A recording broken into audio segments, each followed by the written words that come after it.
Welcome to the Send Talk podcast. It's where we get straight to the point to answer the most common questions we get asked here at SENDIASS Manchester. And joining me for this episode is Laura Nardella, a caseworker at SENDIASS Manchester. Thank you, Vic. Hi, I'm Laura, and just to let you know, for more information about everything that we're talking about in this episode, simply head to our website, sendiassmanchester.org. So, what are we talking about in this episode, Laura? This episode is for parents who want to appeal the named school or college in their child's EHC plan. It's a how-to of the process, so it's where to start, the information and the forms that you need, things you need to consider, deadlines, and more. So if you're listening and thinking about appealing the named school, by the end of this episode, you should have a comprehensive overview of what to do. So appealing the named school, this type of appeal is also known as the Part I appeal.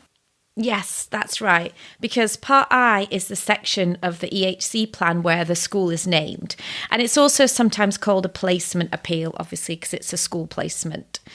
So Vic, full disclosure, we're going to be covering the whole process here, and there is going to be a lot of detail in this episode. So I know there'll be listeners who may be just looking for an answer to a specific question or just a bit of information that they need to help them with their appeal. And if that's you, you don't need to listen to the whole episode.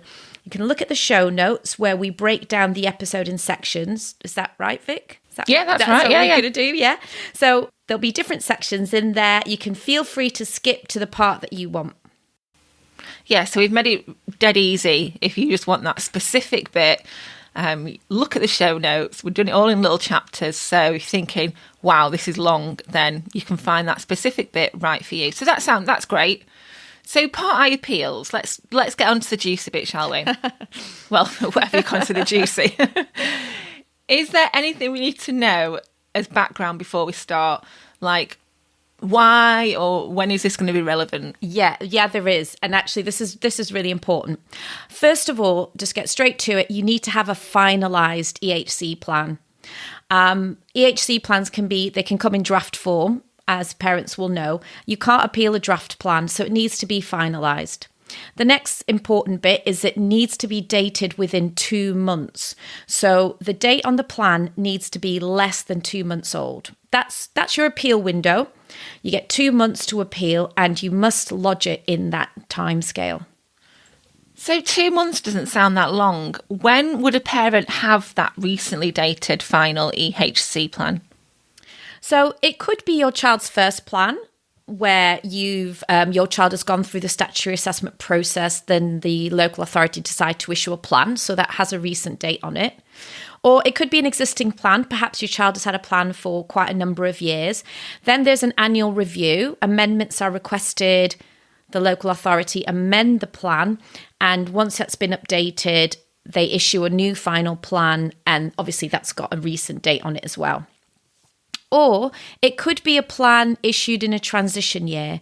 So if you have a child who is in year 6, for example, they're going to be moving to high school in year 7, the local authority has to, by law, issue a transition plan on February the 15th of the year where your child is in year 6.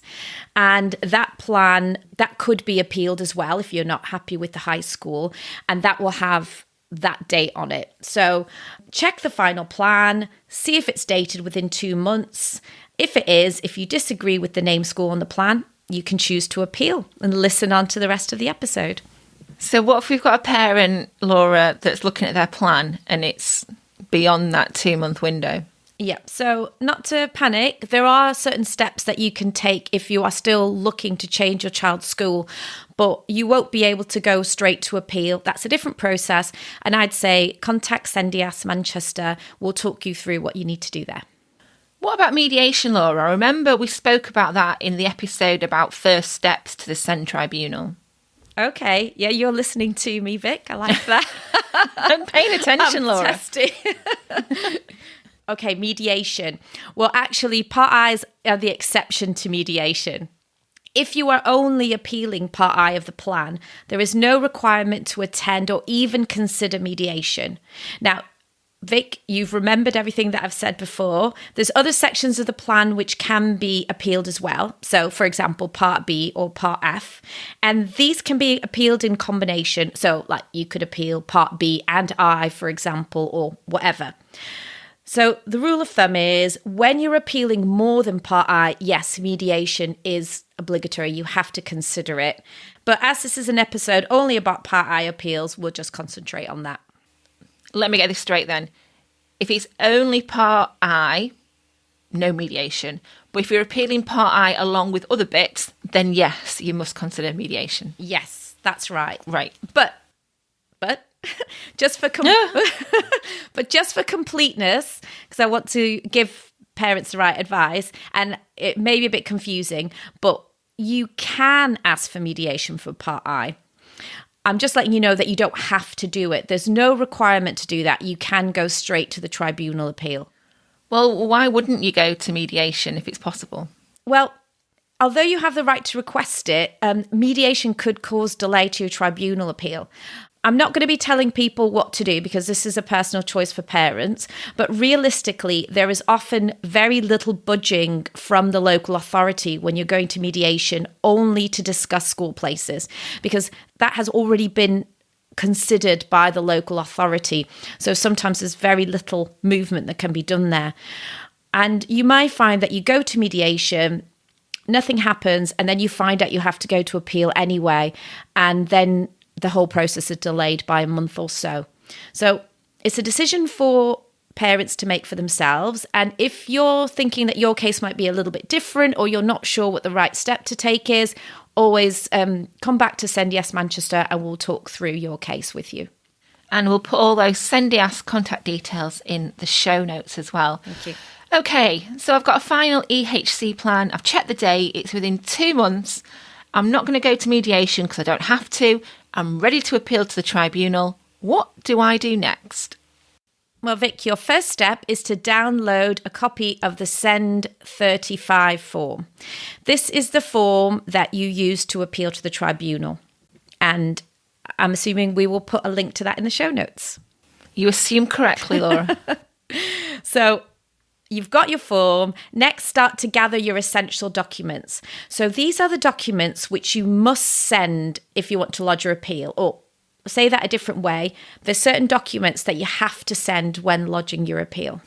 So what are those documents? So we can list them now, but if you're listening, you're on the go, you haven't got a pen and paper handy, don't worry.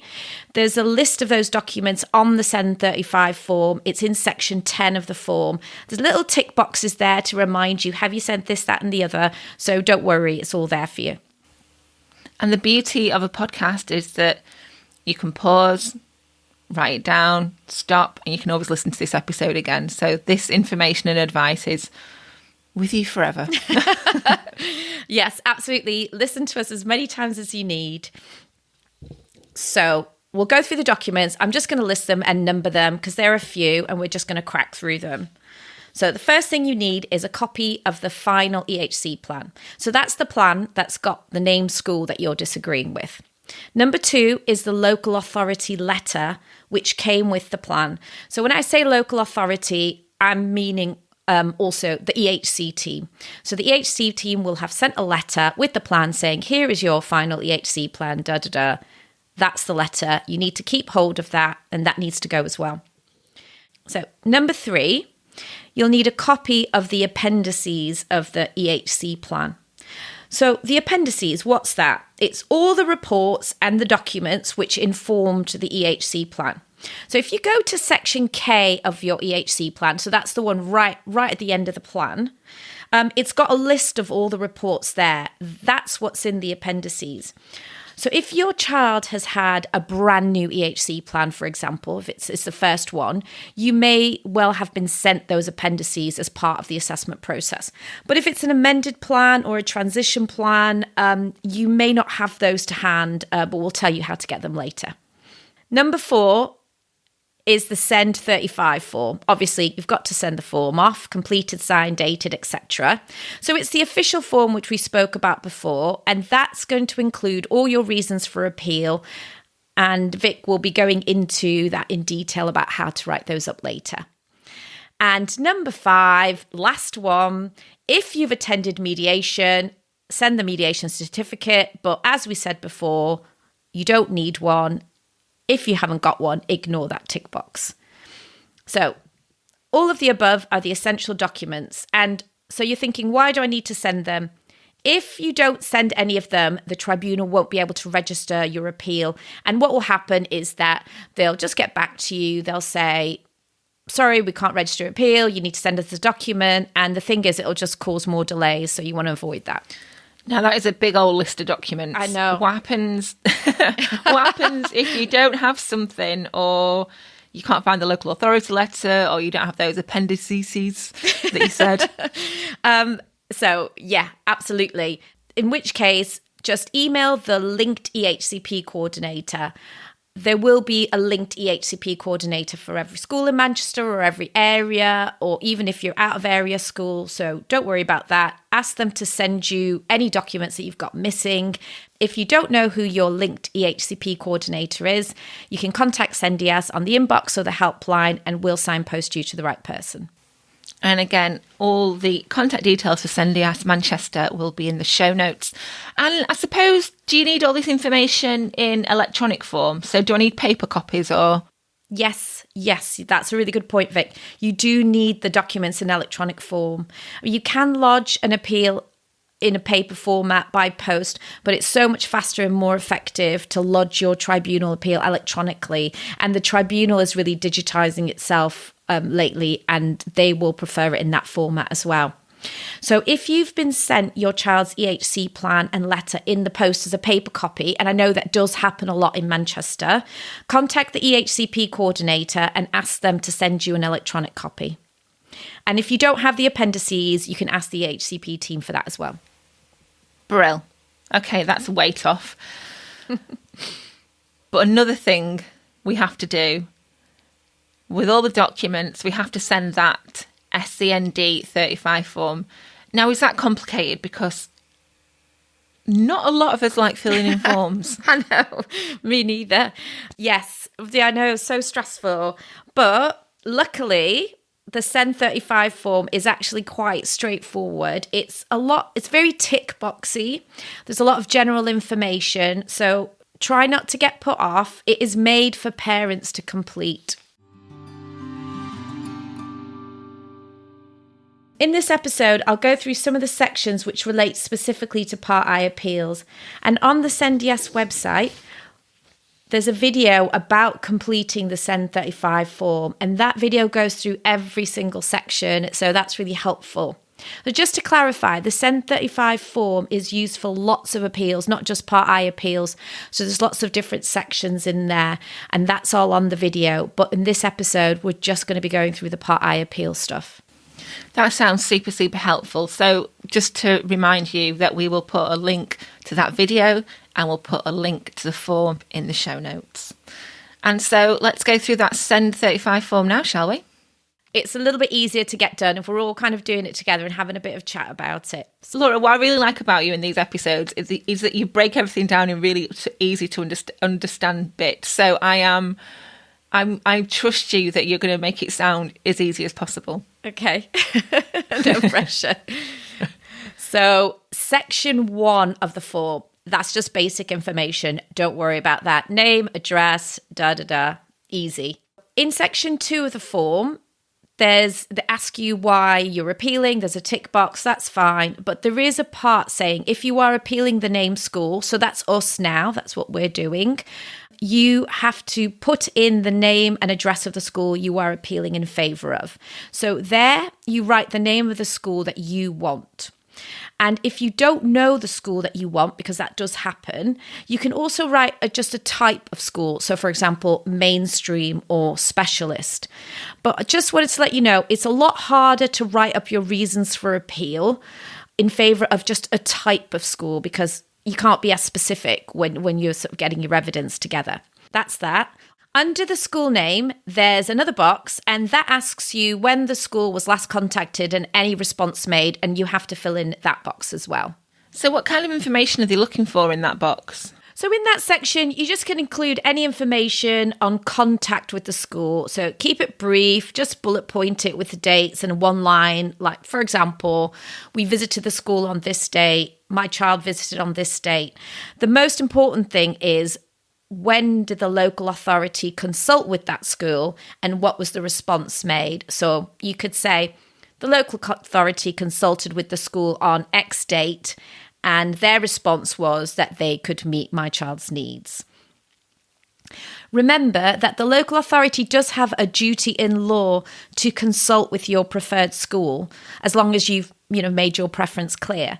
So they should have consulted, they will have had a response, and you'll be able to share the school consultation response in your appeal docs.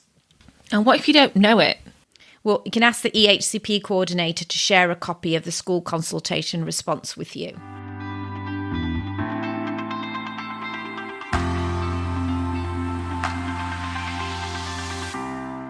So we're still doing the SEND 35 form, or SEND 35 form, as you might hear it called. So what's next on there? Yeah, we've barely started, Vic. Yeah, so we've done sections 1 and 2.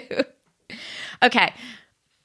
There are loads of sections, but really this is the only section that we're really going to go through. This is the most important bit, section 3. That's where you're writing up your reasons for appeal. This is the core of your appeal document. Take your time with it. This is the backbone of your appeal. And your reasons for appeal are, it's quite straightforward. It's like, why don't you like the local authority school? Why do you prefer your school? You must have reasons for this, and this is where you would write them down. And when you're only, this is actually quite helpful. So when you're only appealing part I, you only need to fill in 4 boxes in section 3. So you're essentially only answering 4 questions. So hopefully not too overwhelming. But there are so many boxes on this form. Yeah. Section 3 has got absolutely stacks of boxes, but that's because you use the same appeal form for lots of different types of appeals. Yeah, you don't worry. We just have to fill in the questions that are relevant to Part I appeals, and you can just leave all the rest blank. Okay, so what's first then in this section? Well, before we go through them, I'd recommend looking at the SENDIASS Tribunal Guide to Placement Appeals. So we've got a guide. It's a step-by-step guide to appeals, and it's available on our website under the Tribunal section. So, in fact, all our Tribunal guides are available there to view or download, and they go through all these points in details, they give examples too, and they have references to relevant law, all of which is really handy. So we'll put the direct link for those Tribunal guides in the show notes to make it super easy for you to find. Thank you. Right, so back to the questions to be answered. Okay, this is your reasons for appeal. The very first one, quite straightforward. And don't forget, we've only got 4 questions to go through. So the very first one is, I am bringing this appeal because, and you have to answer that in every tribunal appeal. So that's straightforward. This is where you state what you're appealing. So for example, you could write something like, I disagree with the name school in my child's EHC plan. The local authority have named X school and our preferences for Y school or similar. There's no specific way to write it. Just explain why you're appealing. This is not the place to write reasons. It's just so whoever's reading it can say, okay, I know why this form has come in. Right, that's easy. The second question is, the local authority have not considered ... That's how the questions are actually made, They're not full questions. So the local authority have not considered. Here you can mention any points you feel that the local authority haven't considered when making their decision about the school. This will be quite specific to your case, and the kind of things that you can include may not be about the school themselves, because we're going to write that later on in the form, but it's about things that aren't about the schools but may be still relevant. For example, it could be about the impact on your child of attending a certain school, perhaps, which lacks provision that they require, expertise, perhaps they are missing a peer group, but it's about the impact on your child. These are just examples, and the Tribunal Guide has lots more examples and advice, so definitely have a look. Okay, so there's 4 boxes, 2 down, 2 to go. That's right, yeah. So this is really where we come to the crux of it. This is the bits about the school. The third question is, I disagree with the local authority's choice of school, college, institution because ... Straightforward. This is where you state why you are not in agreement with the local authority's choice of school. Some things to consider. I mean, everyone will have their own reason. So when you speak to a parent, they'll say, I don't want this school. Why don't you want the school? They've got lots of reasons. Those are the things that you immediately should start writing down on paper. But some of the things to consider: suitability of the placement, pupil numbers, whether the curriculum is suitable for your child. Will your child have peers? Will the school be able to provide the special educational provision in Section F of your child's plan? Will your child have access to the required therapies? Is there relevant staff training? These kind of things. So use evidence to back up your points. And evidence can be things like professional reports, which could be from educational psychologists, for example, health reports. That could be CAMS, speech and language therapy, occupational therapy, community paediatricians. There could be educational reports. So those could be from schools, or things like progress reports or behaviour records. And there can also be information that's just out there at large, for example, information from school websites, Ofsted, etc. Be very clear in your points, keep it brief, keep it factual, and relate all of your points back to the evidence if you can. How do you get information from schools you don't know? Well, sometimes a local authority will have named a school that you really don't know anything about. You've never been there, you've never visited, and you feel, I don't actually know too much about the school. So you can get information from schools by asking them. So you can request a phone call with the SENCO or someone who's relevant.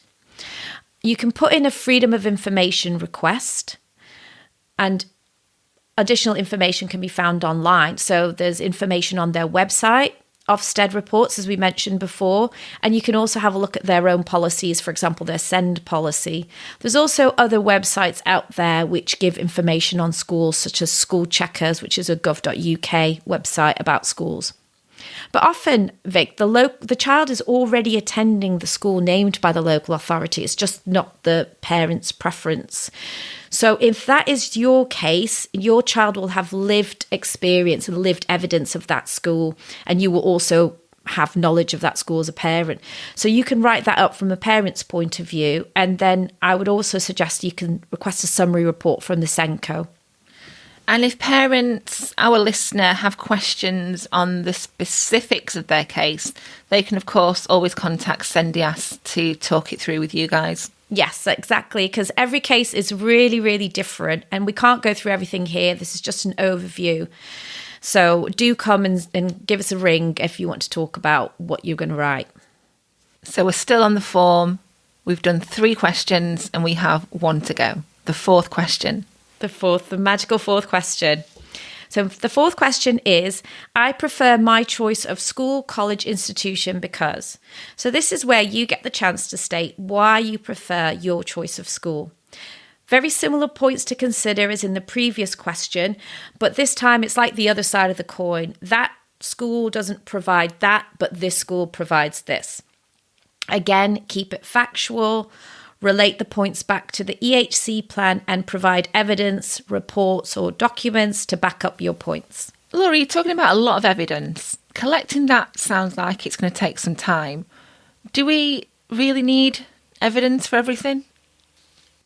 Well, ideally, yes, but don't worry if you don't have the evidence straight away. You can lodge your appeal first and you'll still have time to send additional evidence to the tribunal afterwards. So when you lodge your appeal, you get an evidence deadline date. And as long as you send all your evidence in before then, you'll be fine and it'll be considered at the hearing.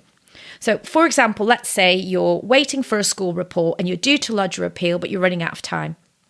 I advise to just lodge the appeal, go ahead and lodge it, and then you can make a note in the reasons for appeal. You can say, for example, I've said this, I'm waiting for a school report that backs that up.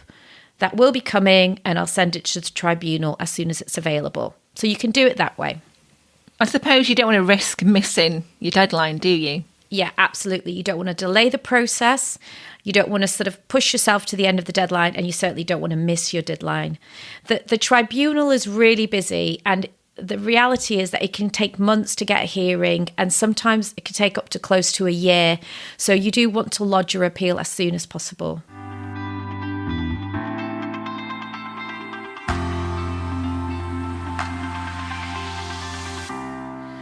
I'm sure you have, Laura, but have you got any more tips for reasons for appeal and evidence? Oh, yes, I've got tips. Right, I've just got a few tips. As I was saying before, I think this is the difficult bit where I can say you can relate your evidence back to your points, etc. That's all well and good, but what do I actually really mean by that? So I'll give you an example, and if you're listening, this may clarify things. So one of your points may be, and you would write, for example, I prefer my choice of school because it can provide the special educational provision my child requires.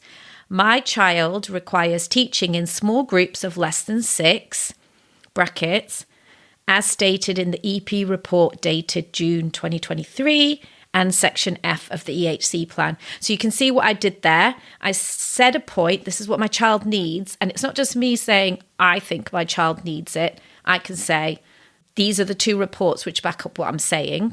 And then the next bit of that sentence might be, and my choice of school can provide this special educational provision. And then after that, you might write, see school prospectus attached. Okay, where you could be even more specific. You could say, see page 10 of school prospectus. But the point is that you're not actually making that bit up either. You're not saying the school can do that. You can say they're saying that they do provide this. So you're giving your reasons and you're attaching evidence to your reasons. Yes, that's exactly right. Anything else? Any more advice there?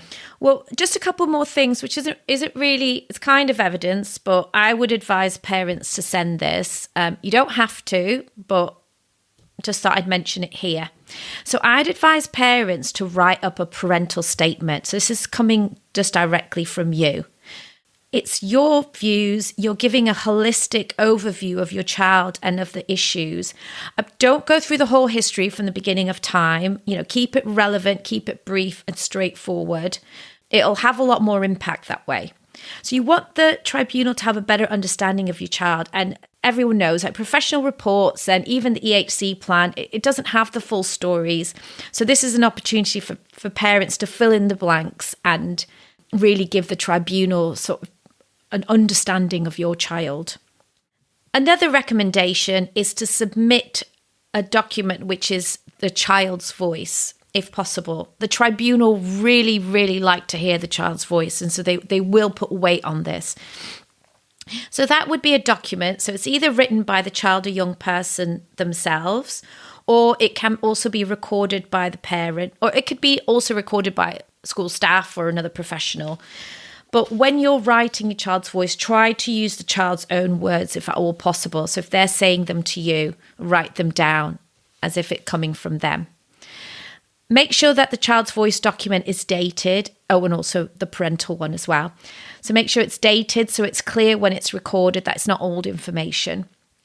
And if your child is nonverbal, then you can record the child's voice by interpreting what they're feeling or experiencing.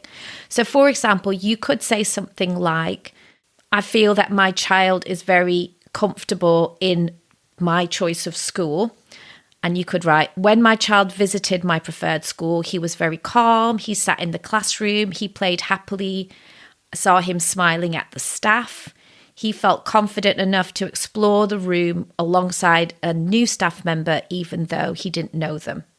Okay, so that could be the child's voice, even though they're not able to express it in words. Do you know what, Laura? I would have never thought to have included the parental statement or the child voice statement. Really good advice. I suppose then if you don't have any evidence backing up your reasons, that's sort of a clue to the evidence that you've got missing, isn't it? Yes, that's exactly right. So you're thinking, you may have a point, let's say, for example, and you're saying the curriculum at the local authority school is not suitable for my child. And that's your point.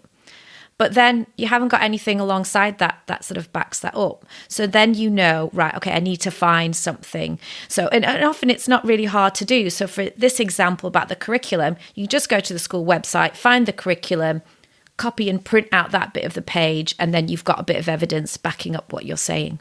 Fabulous. So we've written up the reasons for appeal. We've done the form? Almost. Yeah. What's next? So the form has got lots and lots of different sections afterwards. The reasons for appeal, section 3, and it does go on to section 12 or beyond. But all of that is probably stuff that is either irrelevant to Part I appeals or it's just very tick boxy information. So don't worry about that. It's all really straightforward, and you can always go back to the video or you can call us if you've got a question about that. The bulk of it is absolutely done now. The next point is to get all the paperwork organised. So if you've got electronic copies of everything, I advise you to make a file on your computer and rename all your files. So this is my recommendation.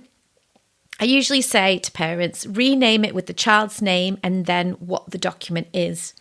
And that will help the tribunal as well. So for example, if you save a file as Vic Smith, final EHCP, or Vic Smith EP report, or Vic Smith child's voice, then you kind of, when you're actually sending your appeal, you know exactly what you're sending. Because a lot of these files, when they come from the local authority, they've got really weird names and they've got lots of numbers, and it can be quite confusing. So you don't want to miss anything off, and you don't want to send something twice, for example.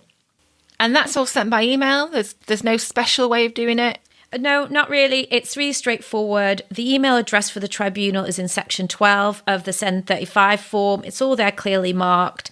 You send it to them by email and you attach all your documents on there. So there is a page limit number depending on the type of tribunal appeal. So if you're only appealing Part I, then the limit is 75 pages. So that's 75 pages overall? Yes, but that doesn't include all the core documents. So you remember the ones that we mentioned before that you have to send with the appeal. So like the final EHCP, local authority letter, etc. They don't count as part of the 75. So the 75 is just all the additional information that you're sending. So for example, it could be like child's voice or school reports, that kind of thing. I reckon you've got one more tip for us. Any more? I'm squeezing as much out of you as possible. Any more tips for lodging that appeal, Laura? Just a little one. In the subject line of your appeal email, write new appeal, your child's name and date of birth. And if your child is in year 6-7 transition year, I advise that you put that in the subject line of your email as well. Why is that? Well, the tribunal has told us that they try to keep some allocated hearing dates in June, July, August for the year 6 transition cases. So it's really useful to make it clear. They're really busy. It's absolutely not guaranteed, but it may help to get an early in hearing. So you never know. Everything's worth a shot, isn't it? Absolutely. Once the appeal is sent, you'll get an automatic email reply confirming receipt. So then you'll know that it's been received, you know it's gone. And then the next step is about 2 weeks later, could be less, could be a bit more. You'll get a registration email from the tribunal. So that will state your registration, your appeal registration number with all the information you need. So that, for example, there'll be a letter telling you the hearing date, giving you all the deadlines, etc. And a little heads up, we mentioned this on the First Steps to Send Tribunal episode as well. This email, this registration email can really often ends up in junk or spam. So keep checking those folders. So that's it. That's it.